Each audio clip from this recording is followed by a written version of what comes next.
Doctor साहब, एक भेड़िया लाया गया है जो बहराइच में आतंक का पर्याय बना हुआ था। अब कैसी स्थिति है और कितना खूंखार है वो?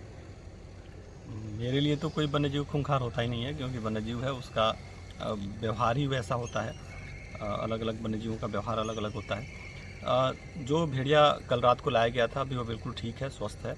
और उसको चिड़ियाघर का जो हमारा जो नाइट सेल है उसके नाइट सेल के अंदर रखा हुआ है, क्वारंटीन करके रखा हुआ है, और 3 से 4 हफ्ते तक के लिए कम से कम क्वारंटीन रहेगा वो। इस क्वारंटीन के पीरियड में ही हम लोग को ये पता चल जाएगा कि उसके अंदर कोई विशेष समस्या है, कोई चोट है, कोई बीमारी है, इसका भी हम लोग पता कर लेंगे, और उसके बाद से जैसा अधिकारियों का आदेश होगा आगे कार्रवाई की जाएगी। अच्छा, अगर भेड़िया वहाँ काफ़ी दिनों तक आतंक मचाया हुआ था, कई लोग एक दो की जान भी गई और कई लोग घायल हुए, ऐसे में इस भेड़ियों को लाया गया, तो आप लोग सतर्कता के लिए किस तरह बरत रहे हैं? और यहाँ आप अस्पताल में उसको क्वारंटीन करके रखे हुए हैं, तो क्या उस पर ध्यान दिया जा रहा है? डाइट पर क्या ध्यान दिया जा रहा है, क्या कुछ उसके लिए? चूँकि एक जगह हमारा जो चिड़ियाघर होता है, इसमें जो भी हमारी व्यवस्थाएं होती हैं बहुत ही सम्यक होती हैं, बहुत ही सुदृढ़ तरीके से रखा जाता है। किसी भी तरीके का वन्यजीव को नुकसान ना हो, या उसके साथ जो काम करने वाले हैं उनको कोई चोट ना आए, उनको कोई नुकसान ना हो, इसका पूरा एहतियात रखा जाता है। हमारे यहाँ कोई ऐसी एक्टिविटी हम लोग नहीं करते हैं जिससे कि वन्यजीव के अंदर उग्रता आए, वो इरिटेट हो, या खुद को चोट लगा दे, या चोट लगाने के हम जो लोग अंदर काम करें उनको चोटिल करने का प्रयास भी करें। तो उसके लिए हमें यही करना पड़ता है कि हम वहाँ पे बहुत ही शांति मेंटेन करते हैं। जो काम है बहुत ही शालीनता के साथ, धीरे से, बिना एनिमल को डिस्टर्ब किए वो काम धीरे से करके, और विशेष बहुत ज़्यादा काम अंदर होता नहीं है। उसको खाना डालना है, पानी डालना है, या सफाई होनी है बाड़ी की, या उसको दवा देना है, तो ये काम बहुत ही शालीनता से हम लोग करते हैं, जिससे कि जानवर को डिस्टर्ब ना हो। जानवर डिस्टर्ब जब होगा तभी वो हमला भी करेगा, और हमला करने से, क्योंकि वह एक अंदर सुरक्षित जगह पे है, तो उसके हमला करने से हम लोग को चोट लगे ना लगे, उस वन्यजीव को चोट लगने की संभावना रहती है। तो इसलिए हम लोग अंदर कोई ऐसी एक्टिविटी ही नहीं करते हैं जिससे कि वन्यजीव के अंदर उत्तेजना आए, एग्रेसिव हो, और वो जाके अपने आप को चोटिल कर। अच्छा डॉक्टर साहब, अगर बात करें जिस तरह भेड़िए कहा जाता है कि इतने आदमखोर नहीं होते, आखिर ये सब जो मर जाते हैं, मांस जो शेर और घायल कर देते हैं, इस तरह करते हैं, अगर इतने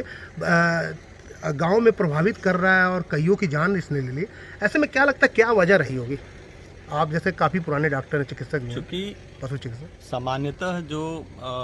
इनका जो ये कार्निवोर है, एक तरीके से मांसाहारी वन्यजीव है, और इसका जो भोजन है वो मांस है, और वो मांस की प्राप्ति या तो छोटे छोटे जो वन्यजीव होते हैं, जो जीव होते हैं जो इसके जंगलों में या आसपास के झाड़ियों में रहते हैं, उनका ही शिकार करके इसके पहले अपना भोजन करते होंगे। लेकिन इस तरीके की घटना होना कि ये इंसानों के ऊपर हमला कर दे रहे हैं, तो ये निश्चित वहाँ का जो इन्वायरमेंट होगा वहाँ कुछ ना कुछ चेंजेज हुए होंगे। मेरी संभावना है, तो मेरे हिसाब से ये है कि वहाँ पे या तो इनका जो फूड है, वहाँ पे इनका जो प्रे है उसकी संख्या में कमी आ गई हो, या अवेलेबिलिटी कम हो गई हो, या ये भटक के इंसानों की कॉलोनी के पास चले गए हैं, मानव बस्तियों के पास चले गए हों, या मानव अपने किसी कार्यवश इनकी बस्तियों के पास चला गया हो, जिसकी वजह से इनके अंदर जो डर था, या इनके अंदर जो एक दूरी बनाने की आदत है, या शर्मीलेपन की, जो भी आप कह सकते हैं कि इंसानों से थोड़ा दूरी रहना पसंद करते हैं, तो वो जो एक गैप मेंटेन होना चाहिए था वो मेंटेन नहीं हो पाया होगा। उसकी वजह से इनके अंदर से जो इंसानों के प्रति जो ये आप शर्मीलापन या जो डर है वो ख़त्म हो गया, और जब एक बार ख़त्म हो गया होगा तो इन्होंने हमला करना शुरू कर दिया होगा, और जब एक बार हमला करना शुरू किया होगा तो इनको ईजी प्रे, आराम से भोजन मिल जा रहा है बिना बहुत ज़्यादा मेहनत किए, क्योंकि इंसान के ऊपर हमला करके उसको घायल कर देना, उसको मार देना, ये बहुत ही आसान होता है अपेक्षाकृत किसी दूसरे वन्यजीव के। तो वहाँ पे अगर ईजी प्रे के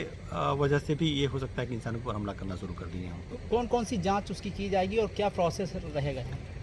कोई जांच ऐसी स्पेशल नहीं होगी, हम लोग सिंपल अभी तो नहीं करेंगे, लेकिन कुछ दिनों बाद उसका जैसे शारीरिक रूप से उसकी एक बार जांच कर लेते हैं कि इसके पैरों में कोई दिक्कत नहीं है, हाथ पैर इसके मतलब जो इसके चारों पैर ठीक हैं, किसी प्रकार की अंदर डिफॉर्मिटी नहीं है, सारे इसके दांत लगे हुए हैं, और किसी प्रकार का कोई फ्रैक्चर नहीं है, या अगर कोई बीमारी है, खाना कम कर देता है, तो हम उसके आगे फिर जो आगे की जो जाँचें होती हैं वो हम कराएंगे।